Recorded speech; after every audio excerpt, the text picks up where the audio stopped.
আমার চাচা আমাকে ছোটবেলা থেকেই খুব পছন্দ করতেন এবং আমি আমার মা ও বাবার চেয়েও তার অনেক বেশি কাছাকাছি ছিলাম। এমনভাবে আমি বড় হতে থাকলাম, আমার এবং আমার চাচার বন্ধনও গভীর হতে থাকল। সেই সময় আমি নতুন যৌবনে পা দিয়েছিলাম এবং আমার বান্ধবীদের কাছ থেকে পুরুষ ও নারীর সম্পর্ক সম্পর্কে নতুন নতুন কথা শুনেছিলাম। চাচার সাথে বন্ধন এত গভীর ছিল যে আমি আমার চাচার সাথে সব কথা শেয়ার করতাম এবং চাচার সাথে কথা বলে আমি অনেক শান্তি পেতাম। তারপর এক রাতে মা-বাবা বাড়িতে ছিলেন না, চাচার মাথায় খুব ব্যথা হচ্ছিল। চাচা আমাকে বললেন, নন্দিনী, একটু চা বানিয়ে আমার রুমে নিয়ে আসো। আমি দ্রুত চা বানিয়ে চাচার রুমে গেলাম। চাচা চা সাইড টেবিলে রাখতে বললেন। আমি চা টেবিলে রেখে ফিরে যাচ্ছিলাম, তখন চাচা আমাকে ধরে ফেললেন এবং বললেন, আজ বাড়িতে কেউ নেই, তোমার রুমে ভয় লাগবে, তাই আজ আমার কাছে শুয়ে থাকো। আমি তোমাকে একটি ভিডিও দেখাব। চাচা আমাকে তার বিছানায় শুতে বললেন। আমি চাচার বিছানায় শুয়ে পড়লাম। চাচা আমাকে ভিডিও দেখাতে লাগলেন। সেই ভিডিও দেখে আমার মধ্যে হঠাৎ অস্থিরতা তৈরি হল। তারপর চাচা আমাকে বললেন, চলো, আমরা দুজনেও মিলে এমন কিছু করি। হ্যালো বন্ধুরা, আমাদের আরেকটি রোমাঞ্চকর গল্পে আপনাদের স্বাগতম। আশা করি আপনারা এই গল্পটি খুব পছন্দ করবেন। আমার নাম নন্দিনী, আমার বয়স 16 বছর। আমি এখন 10ম শ্রেণী পাস করেছি। আমার পড়ার খুব শখ ছিল, কিন্তু আমার মা-বাবা আমার পড়ার বিরোধী ছিলেন। আমি মা এবং চাচাকে বললাম যে আমি আরও পড়তে চাই, তাই আপনারা দুজন অনুগ্রহ করে আমার সাহায্য করুন এবং বাবাকে রাজি করান। মা তার পক্ষ থেকে অনেক চেষ্টা করেছিলেন, কিন্তু বাবা রাজি হচ্ছিলেন না। কারণ তার কথা ছিল যে আজকাল কলেজে পড়াশোনা কম এবং প্রেম বেশি চলে। তখন আমার চাচা বাবাকে বোঝালেন এবং একরকম আমার গ্যারান্টি নিলেন যে আমি এমন কিছু করব না এবং শুধু পড়াশোনা করব।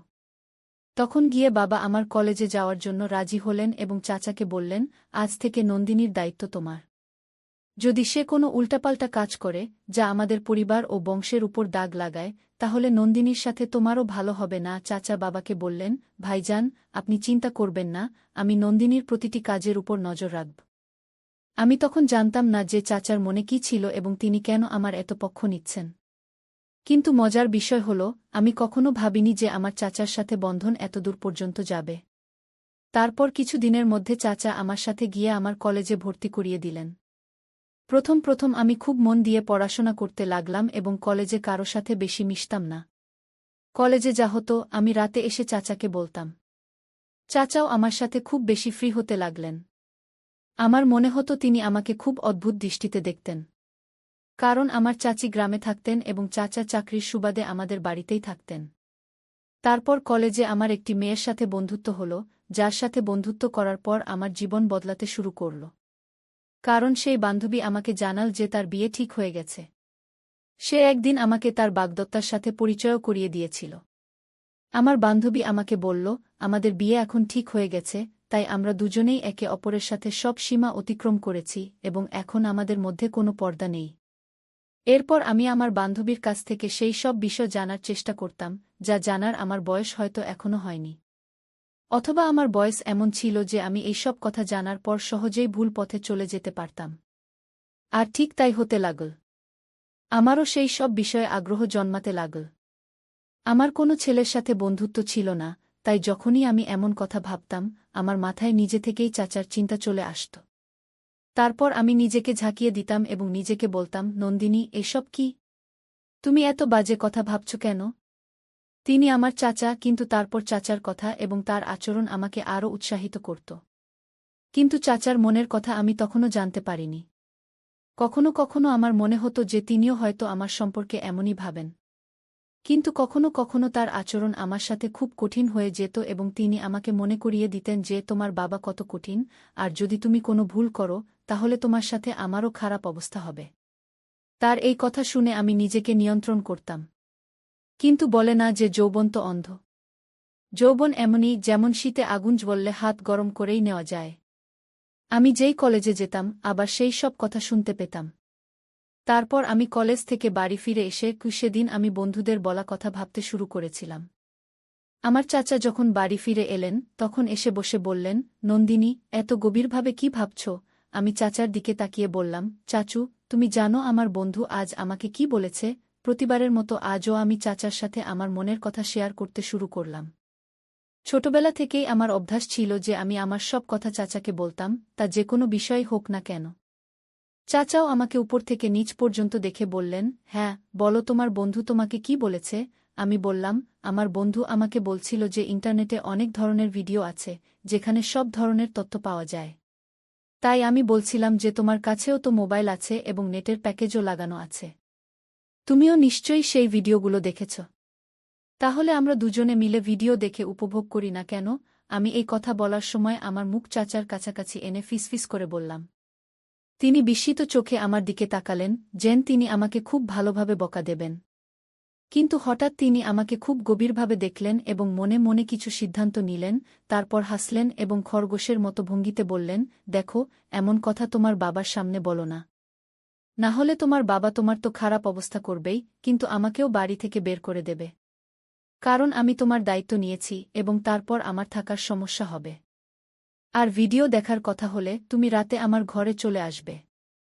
আমি তোমাকে সব ধরনের ভিডিও দেখাব। চাচার চোখে এক চমকপ্রদ শরারত ছিল, যা আমি তখন বুঝতে পারিনি। তারপর চাচা তার ঘরে চলে গেলেন এবং আমি পড়াশোনা করতে বসলাম এবং আসন্ন সময়ের কথা ভাবতে লাগলাম। এখন আমার মন বইয়ে নেই, শুধু রাতে কি হবে তা নিয়ে ভাবছি। কিন্তু পড়াশোনা করাও জরুরি ছিল, কারণ পড়াশোনার ব্যাপারে চাচা খুব কঠোর। তিনি আমাকে বলতেন, সবার আগে তোমার পড়াশোনা, বাকি মজা পড়ে, এবং তিনি বলতেন, যদি তুমি পড়াশোনায় ভালো থাকো, তাহলে তোমার বাবাও বুঝবে এবং তোমার স্বাধীনতার দরজা খুলে যাবে। তার এই কথা আমার কাছে একদম ঠিক মনে হতো। তাই আমি আমার মন থেকে সব কথা বের করে দিলাম এবং মন দিয়ে কলেজের কাজ করতে লাগলাম এবং দ্রুত সব কাজ শেষ করে দিলাম। যত রাত ঘনিয়ে আসছিল, আমার মনেও উৎসাহ বাড়ছিল। যখন আমি সব কাজ থেকে মুক্ত হলাম, তখন রাতে আরাম করে চাচার ঘরে চলে গেলাম। আমি যখন ঘরে ঢুকলাম, চাচা মেয়েদের ম্যাগাজিন দেখছিলেন। আমাকে দেখে তিনি হাসলেন এবং ম্যাগাজিনটা লুকিয়ে ফেললেন। শীতকাল চলছিল এবং দিন দিন শীত বাড়ছিল। আজ রাতটা খুব শীত ছিল, তাই আমি গিয়েই চাচার বিছানায় গিয়ে তার পাশে বসে বললাম, এখন দ্রুত আমাকে সেই ভিডিওগুলো দেখাও, না হলে বাবা আসার সময় হয়ে যাবে। চাচাও সময় নষ্ট না করে আমাকে ভিডিও দেখাতে শুরু করলেন। ভিডিও দেখার সাথে সাথেই আমার ভেতরে কিছু পরিবর্তন অনুভব করতে লাগলাম। কিন্তু কাকতালীয়ভাবে আমরা মাত্র কয়েকটি ভিডিও দেখেছি যে বাবা আমাদের ঘরে চলে এলেন। বাবা এসেই আমাকে বললেন, এত রাতে চাচার ঘরে কি করছ? চলো তোমার ঘরে চলে যাও। বাবা খুব কঠোর মেজাজের ছিলেন এবং আমি তাকে খুব ভয়ও পেতাম। তাই বাবা কঠোর সুরে বলামাত্র আমি সব ভুলে গেলাম এবং দ্রুত আমার ঘরে চলে এলাম। আমি ভেবেছিলাম যে বাবা চাচার ঘর থেকে বের হয়ে তার ঘরে যাওয়ার পর আমি আবার চাচার ঘরে চলে যাব।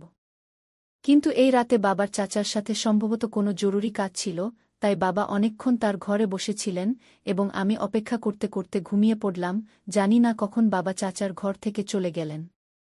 পরের দিন কলেজ থেকে ফিরে আমি অধীর আগ্রহে রাতের অপেক্ষা করতে লাগলাম, কারণ আমি যে কয়েকটি ভিডিও দেখেছিলাম তা নিয়ে আমি নিজেকে নিয়ন্ত্রণ করতে শুরু করলাম। যখন সময় হলো, আমি চাচার ঘরে ভিডিও দেখতে গেলাম। কিন্তু কি? চাচা বললেন, আমি এখন অফিসের কাজ শেষ করছি। তুমি কিছুক্ষণ পরে আমার ঘরে চলে আসবে, আমি তোমাকে ভিডিও দেখাব। আমি সকাল থেকেই ভিডিও দেখার জন্য অধীর হয়ে উঠেছিলাম, তাই চাচার উপর একটু রাগ করে বসে রইলাম। আমার মোবাইলে নেটের প্যাকেজ লাগানো ছিল, এমন সময় একটি নতুন নম্বর থেকে আমার কাছে মেসেজ এলো। তার পাঠানো ছবি দেখে আমার চোখ বিস্ময়ে বড় হয়ে গেল। আমি তখনই সেই ছবিটি দেখছিলাম যে সেই লোকের মেসেজ আসতে শুরু করল। আমি বেশ রোমান্টিকভাবে চ্যাট করছিলাম। যেহেতু আমি ইতিমধ্যেই অধৈর্য ছিলাম, তাই আমিও একইভাবে উত্তর দিতে শুরু করলাম। তারপর আমার মনে হলো যে এই কথা আমাকে চাচুকে বলতে হবে। আমি তৎক্ষণাৎ চাচুর ঘরে গেলাম, কিন্তু তার ঘরের দরজা বন্ধ ছিল। তখন আমি আমার ঘরে ফিরে এলাম এবং সেই ছেলের সাথে একইভাবে কথা বলতে লাগলাম। আমি সেই সময় মোবাইলে মেসেজে কথা বলছিলাম, যখন আমি তাকে বললাম যে আমি তোমাকে দেখতে চাই এবং তাকে ভিডিও কল করতে বললাম। কিন্তু সেই ছেলে মানা করে দিল। সেই সময় আমি আমার ঘর থেকে বের হলাম, তখন আমার নজর চাচুর উপর পড়ল। তিনি সেই সময় তার ঘর থেকে বেরিয়ে সিঁড়ি দিয়ে ছাদে যাচ্ছিলেন এবং তার হাতে মোবাইল ছিল। আমি অবাক হলাম যে তিনি রাতের এই সময় ছাদে কেন যাচ্ছেন। রাত 12টা বাজে, আমার ঘুম আসছিল না, কিন্তু আমার মাথায় এই সন্দেহ জেগেছিল যে নতুন নম্বর থেকে যে মেসেজ পেয়েছি সেটা কি চাচুই করছেন। যাই হোক, এইসব ভাবতে ভাবতে আমি চাচুর কথা ভেবেই ঘুমের রাজ্যে হারিয়ে গেলাম এবং একটা স্বপ্ন দেখলাম যেখানে চাচু আমার সাথে ছিলেন এবং বলছিলেন, এই কাজটা করো। ঠিক তখনই আমার ঘুম ভেঙে গেল। সকালে দেখলাম চাচুর মেজাজ খুব ভালো, তিনি আমার সাথে হাসিঠাট্টা করছেন। এর আগে আমি কলেজে হেঁটে যেতাম, কিন্তু সেই দিন চাচু বললেন, আজ আমি তোমাকে কলেজে বাইকে করে নিয়ে যাব, তাই আমি তার সাথে চলে গেলাম। কলেজ শেষ হয়ে গেট থেকে বেরোতেই দেখি চাচু আগে থেকেই আমার জন্য অপেক্ষা করছেন।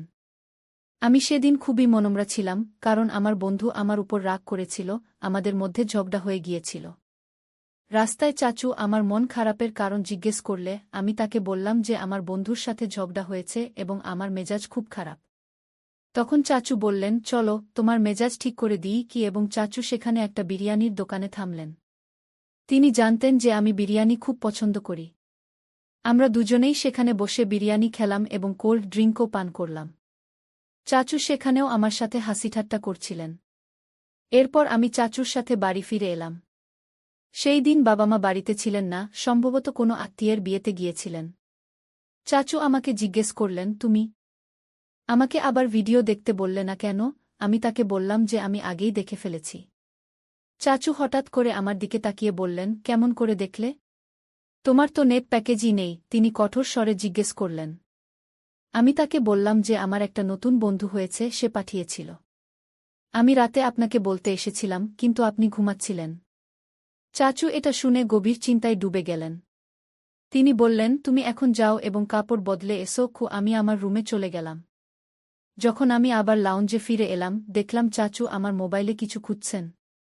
আমাকে তার দিকে আসতে দেখে চাচু আমার মোবাইল টেবিলে রেখে দিলেন।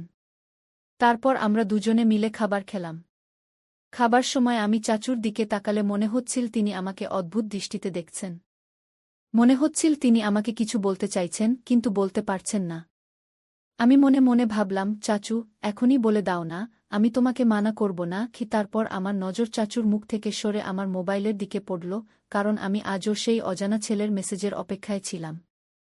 সে এখনও আমাকে মেসেজ করেনি। আর চাচুও কিছু বলতে যাচ্ছিলেন, ঠিক তখনই আমি মোবাইল তুলে নিলাম এবং নিজে থেকেই সেই নম্বরে মেসেজ করতে শুরু করলাম। কিন্তু চাচু আমার হাত থেকে মোবাইল কেড়ে নিলেন। আমার মনে হল তিনি হয়তো ঈর্ষা করছেন। তখন চাচু বললেন, নন্দিনী, খাবার সময় মোবাইল ব্যবহার করা একদমই ভালো অভ্যাস নয়। তাই মোবাইল আমাকে দিয়ে দাও। বলে তিনি আমার মোবাইল তার কাছেই রেখে দিলেন।